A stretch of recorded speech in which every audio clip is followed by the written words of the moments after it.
नमस्कार दोस्तों, good evening. आपका बहुत बहुत स्वागत है Ramanuj maths classes online channel पर। उम्मीद है सब अच्छे होंगे और तैयारी आपकी बहुत ही अच्छी, सुचारू और व्यवस्थित ढंग से चल रही होगी। इस एक और नए वीडियो में आरपीएससी सेकंड ग्रेड मैथ्स की बात करेंगे स्पेशली। और जो ज्यादातर स्टूडेंट्स के मेरे पास मैसेज थे पिछले 10 दिन में, उनको कंपाइल करके कि सर वो 5 टॉपिक कौन से हैं आपके सीनियर पार्ट के, जिन्हें कि हम कोई भी एक औसत विद्यार्थी भी अगर तैयार करे तो वो आराम से क्वेश्चन अटेम्प्ट कर ले।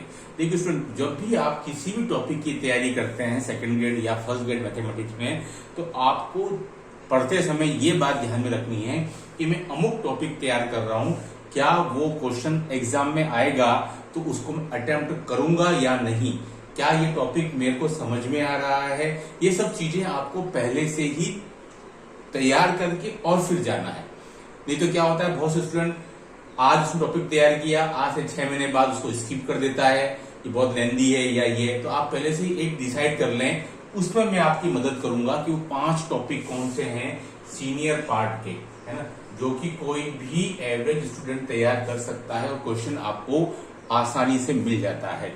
नंबर 1, एक बात आप अच्छे से दिमाग में बिठा लें कि सीनियर पार्ट के क्वेश्चन हमेशा 40 नहीं आते हैं।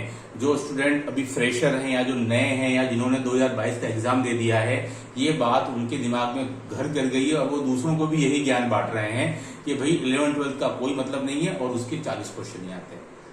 ये स्टूडेंट ये पता चलेगा जिस दिन विज्ञप्ति आएगी, उसमें क्लियर कट लिखा हुआ आता है। जैसे कि अभी जो जनवरी माह में संस्कृत शिक्षा विभाग की विज्ञप्ति आई, उसमें क्लियर कट लिखा है कि ग्रेजुएशन पार्ट 40 क्वेश्चन, सीनियर और सेकेंडरी पार्ट 90 क्वेश्चन। वैसे ही लिखा हुआ आ जाए तो कोई शक नहीं कि आपके सीनियर और सेकेंडरी पार्ट मिला के 90 क्वेश्चन आएंगे। तो आज भी सीनियर पार्ट यानी कि 11th-12th की इंपॉर्टेंस है।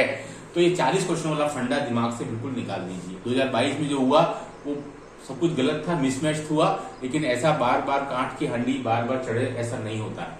तो देखिए स्टूडेंट, 5 टॉपिक कौन कौन से। नंबर 1, जैसा कि आपको पता है सीनियर पार्ट के स्टूडेंट लगभग आपके क्वेश्चन जो आते हैं वो आपके लगभग 75 से 80 प्रश्न,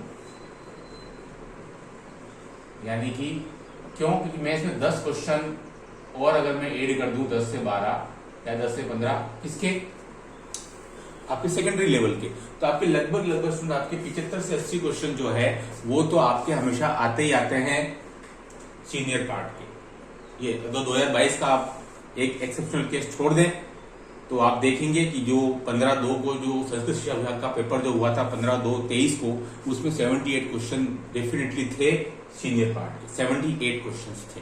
ठीक है, तो आते हैं हमेशा। देखिए 5 टॉपिक कौन कौन से हैं जिनको कि आप तैयारी करके, कोई भी एवरेज स्टूडेंट हो, मैथ्स उसकी बहुत अच्छी नहीं हो, तब भी अगर वो करेगा तो वो उसके लिए बेनिफिशियल रहेंगे, क्योंकि टॉपिक ऐसे होते हैं जिससे क्वेश्चन बहुत ज्यादा घुमा फिरा के नहीं आता है। नंबर 1 स्टूडेंट, इसमें मेरा पहला टॉपिक मैट्रिक्स एंड डिटरमिनेंट, यानी कि मैट्रिक्स एंड सारणिक। इस टॉपिक को स्टूडेंट आपको प्रथम वरीयता देकर के और अच्छे से तैयारी कर लेनी है, मैट्रिक्स एवं सारणिक। ये वो पहला टॉपिक है।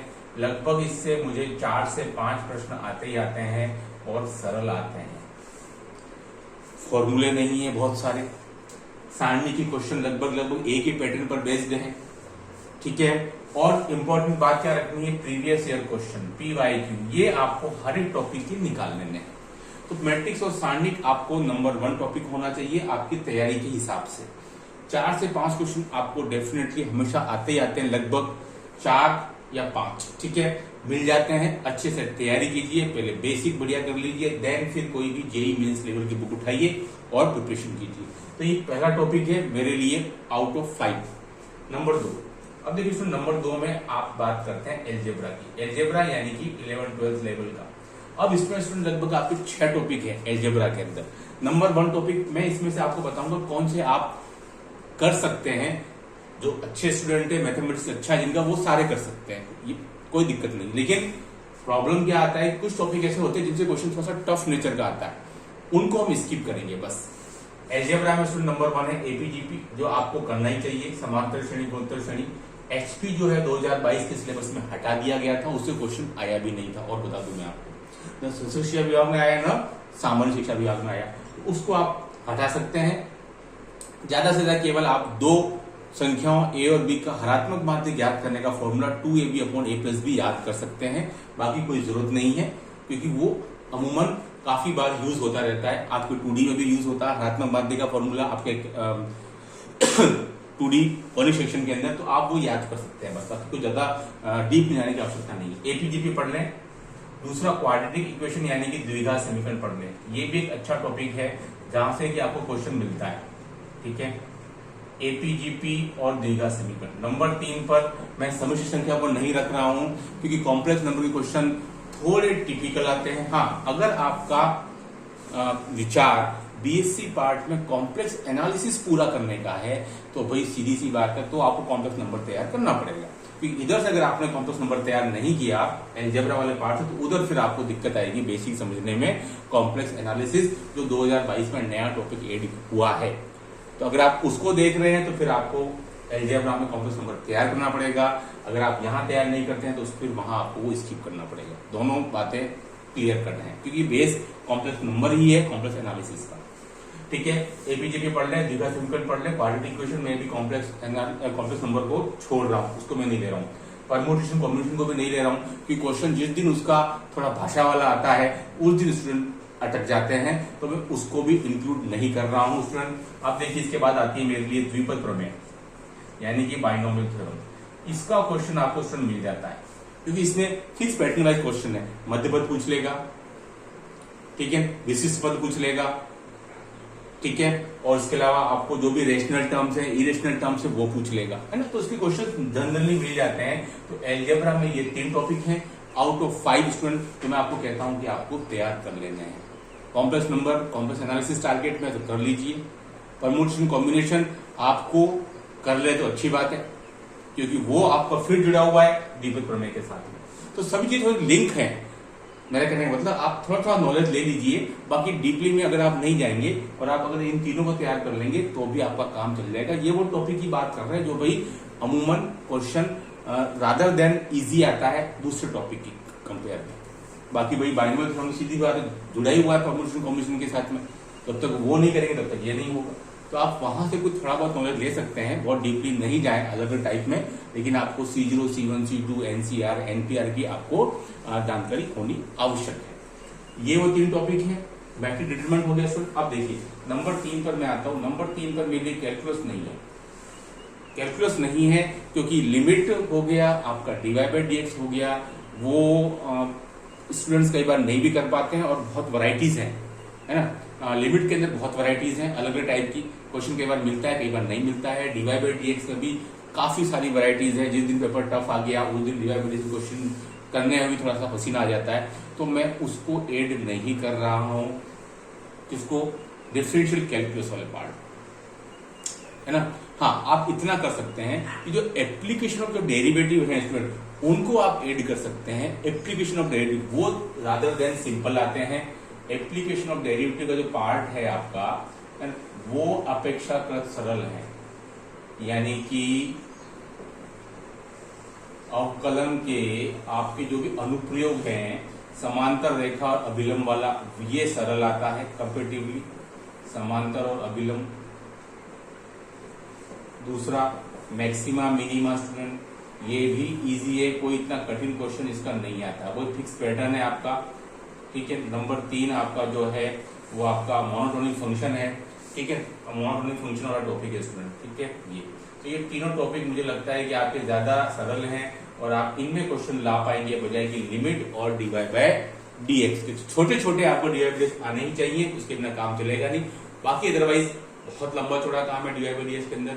एक बार आप चाहे तो स्किप कर सकते हैं। हम फिर कह रहे हैं, हम वो 5 टॉपिक ढूंढ रहे हैं जो कोई भी एवरेज स्टूडेंट कर सकता है, ठीक है। तो सर देखिए, एप्लीकेशन ऑफ डेरिवेटिव में 3 टॉपिक बता रहा हूँ, ये आप इजी है, एक एक क्वेश्चन इनसे बनता ही बनता है, ठीक है। तो इनके आप प्रीवियस ईयर क्वेश्चन पहली बार कर लीजिए अच्छे से, और आपको क्वेश्चन मिल जाएंगे, ठीक है, जनरली मिल जाते हैं, है ना। तो ये बात थी, मेरा 3rd टॉपिक था।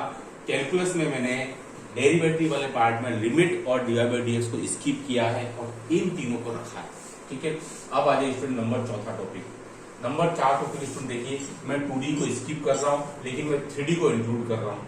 नंबर 4 3D में भी इंपॉर्टेंट है, 2D को मैं स्किप कर रहा हूँ, क्योंकि 2D में फिर वही नंबर ऑफ क्वेश्चन बहुत ज्यादा है, टॉपिक्स भी आपके लगभग 6 टॉपिक आ जाते हैं, काफी समय लग जाता है, नंबर ऑफ फॉर्मूलेज बहुत ज्यादा है, उनको स्किप करके 3D, क्योंकि ये आपको बीएससी पार्ट में भी फिर मिलेगा, है ना। तो ये सिंपल है, बीएससी पार्ट में भी सिंपल है, 3D में 3 ही टॉपिक आप अच्छे से कर लीजिए। हाँ, इसका आप वेक्टर पार्ट मत भूलिए, वेक्टर पार्ट उतना ही इंपॉर्टेंट है जितना कि कार्टेशियन वाला पार्ट है, ठीक है। दोनों ही सरल हैं, वेक्टर पार्ट मुझे लगता है ज्यादा सरल है, वहां से क्वेश्चन आपको बिल्कुल एज इट इज डिट्टू मिल जाता है, ज्यादा सोचना नहीं पड़ता है आपको, ठीक है। अगर आप एनसीईआरटी वाली बुक भी कर जाते हैं तो वेक्टर पार्ट क्वेश्चन एंगल निकालना आ गया, 2 लाइन के जो जाने का इक्वेशन है वो आ गया, है ना, डिस्टेंस बिटवीन 2 लाइंस आ गई, वो बहुत सिंपल से हैं, आपको वेक्टर पार्ट वो मिल जाता है।